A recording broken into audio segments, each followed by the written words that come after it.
Assalamualaikum warahmatullahi wabarakatuh. A'udzubillahi minasyaitonirrajim. Bismillahirrahmanirrahim. Alhamdulillahirabbil alamin. Wa bihi nasta'inu ala umuri dunya waddin. Asyhadu an la ilaha illallah wa asyhadu anna Muhammadar Rasulullah. La in syakartum la azidannakum wa la in kafartum inna azabi lasyadid. Al-ayah Shadaqal lazim. Kepada pemirsa Sumber Koto TV yang dirahmati Allah, dalam pertemuan ini marilah kita selalu tafakur, merendahkan hati kita semuanya kepada Allah Subhanahu wa taala dengan selalu bersyukur kepada Allah atas segala nikmatnya. Mudah-mudahan kita semuanya selalu dalam bimbingan serta rahmat Allah Subhanahu wa taala. Sholawat salam mari sama-sama tercurahkan kepada baginda Nabiullah Muhammad sallallahu alaihi wasallam sebagai Khalilullah, pimpinan harapan kita semuanya.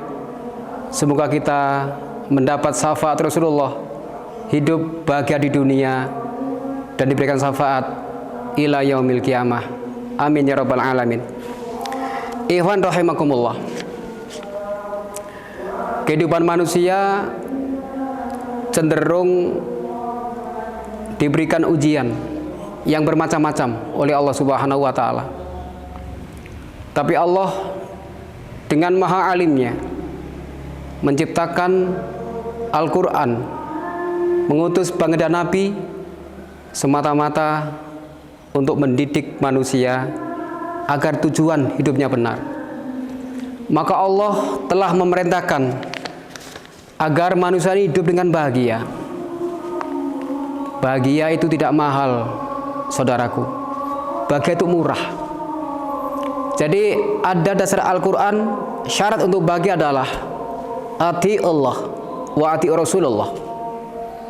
Ini adalah dasar perintah Allah agar kita semuanya menjadi insan yang kamil, insan yang bahagia. Mengapa demikian para hadirin? Hidup bahagia itu ketika kita rela dengan takdir yang kita lakukan. Maka yang paling penting adalah atiullah itu. Kita melaksanakan perintah Allah Subhanahu wa taala dengan sekuat daya. Agama Islam ini agama yang ringan dalam perintahnya. Kita diwajibkan untuk melaksanakan perintah dengan semampu kita. Suatu contoh, kita melaksanakan perintah agama dengan ringan hati, dengan ikhlas hati, itu akan menjadi suatu kebahagiaan. Ibadah itu mudah kita lakukan dengan dasar ikhlas untuk mencapai ridha Allah Subhanahu wa taala. Maka ati Allah, ketaatan manusia secara pribadi ini akan menjadi dampak kebahagiaan di dunia ini. Contoh, dalam kalimat adzan kita dipanggil hayya 'alas sholat, kerjakan, tunaikan sholat. Mengapa sholat, saudaraku? Sholat adalah merupakan ibadah rutinitas yang di situ akan membentuk pribadi yang soleh, pribadi yang baik. Ketika kita lakukan dengan benar, itu akan menjadi suatu kebaikan atas kita sendiri. Kemudian disambung dengan kalimat hayya 'alal falah, marilah menuju kebahagiaan. Jadi bahagia itu mudah kita melakukan hidup ini dengan senang hati. Apapun yang kita kerjakan, ujian apapun yang kita temui, itu semata-mata adalah sayang Allah kepada hambanya. Memang tidak menutup kemungkinan manusia akan dihadapkan dengan berbagai ujian. Suatu contoh, kita diuji sakit. Kalau hati kita itu senang dengan sakit ini, bertafakur kepada Allah, maka sakit itu tidak akan menjadi ganjalan dalam hati yang tidak nyaman. Maka sakit itu kita alhamdulillah kita ucapkan Masya Allah, akan menjadi satu kebahagiaan. Ini sakit para hadirin. Maka ada beberapa hal untuk menjadi bahagia.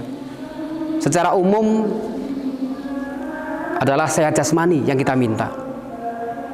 Karena kesehatan itu sangat tinggi nilainya.